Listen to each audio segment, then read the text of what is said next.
දවසේ සිතුවිල්ල. ශරීරයට ආහාර මෙන් මනසට ආහාර වන්නේ සිතුවිලිය. හොඳ ආහාර ශක්තිය ලබා දී. නරක ආහාර ශක්තිය නැති කරයි. පුරුදු තුනක් ඔබේ ජීවිතයේ උසස් බවට පමුණුවයි. විවේචනය කිරීම වෙනුවට ධෛර්යමත් කරන්න. විනිශ්චය කිරීම වෙනුවට තේරුම් ගන්න. බලා සිටිනවා වෙනුවට පටන් ගන්න.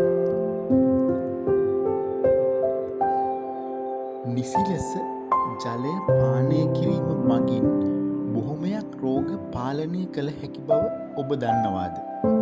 වකුගඩු රෝග, ජීර්ණ පද්ධතිය හා සම්බන්ධ රෝග, හෘද රෝග, අධිරුධිර පීඩනය, දියවැඩියාව, සන්ධි හා අස්ථි ආශ්‍රිත රෝග, සම හා සම්බන්ධ වයසට යාමේ ගැටලු, අක්මා රෝග, තරබාරුකම හා සම්බන්ධ ගැටලු, හිස රදය, ඉරුවා රදය, ආසාදන ප්‍රතිශක්තිය වැඩි කිරීමට නිසි ලෙස ජලය පානය කිරීම උපකාරී වේ. දිනකට ජලය ලීටර් 2-3ක් පමණ පානය කිරීමට උනන්දු වන්න.